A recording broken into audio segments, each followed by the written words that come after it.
cruise to Alaska. And it was great because my agent booked me on this cruise and she said, I'm just going to tell you now it's going to be cold there. And I was excited because I'm a California boy, born and raised. And I heard that when you take an animal from a warm environment and move it to a cold environment, its fur will actually get thicker. Nothing. Nothing at all. But it was a good cruise, and I like doing these cruises because people, they get on the ship and they're coming for entertainment and they hear a Christian comedian and they're kind of like, well, oh, and then they hear the bad boy of Christian comedy and they're like, oh, but see, it's just, I get this because it's not that I offend anybody, and I don't intend to offend anybody. If I do, I'm forgiven, but I don't, it's just, honestly, sometimes people in my audience will go, I think I should be offended by that, but I'm not sure why.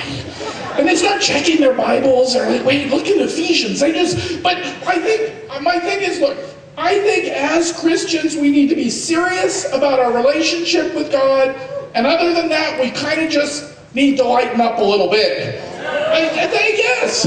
I think sometimes we forget what an amazing sense of humor God has. God has a great sense of humor. I mean, come on, have you seen Dog the Bounty Hunter?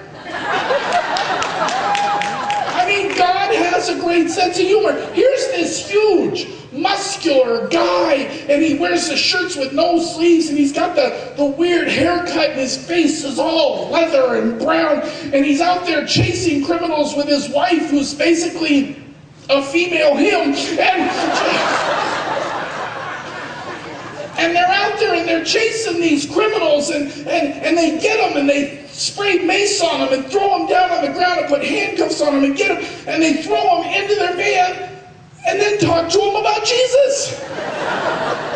God has a great sense of humor. I love Dog. He's like, mace them and save them.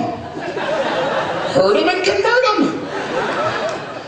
I love Dog the Bounty Hunter. And I mean, the Bible even talks about what a great sense of humor Jesus has. The Bible even talks about it. I mean, in John 9:6, it talks about Jesus curing the blind man.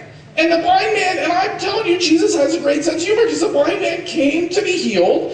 And Jesus, it says in the Bible that he spit in the dirt and he rubbed it around, and then he took it and he put it on the guy's eyes.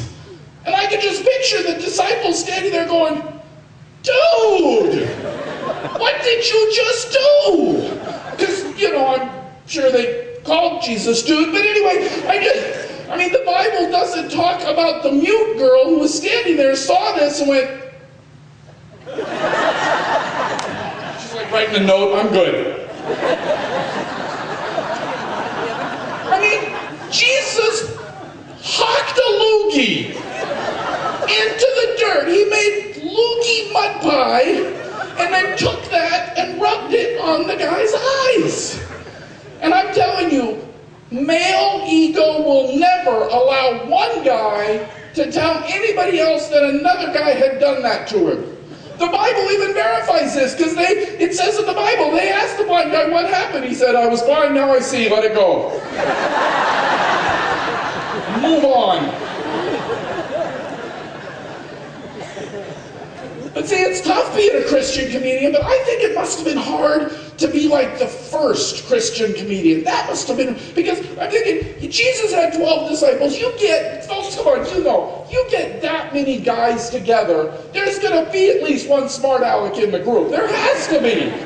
And I think it must have been tough to be that one guy, because I envision them, and they're sitting around the table and they're having dinner, and all of a sudden Jesus gets up, he walks out of the room and he leaves the door open, and that one guy's like, hey, what, were you born in a bar? Oh!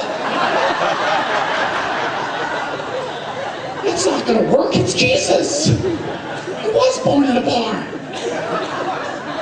I got to get new material. It's tough, I'm telling you.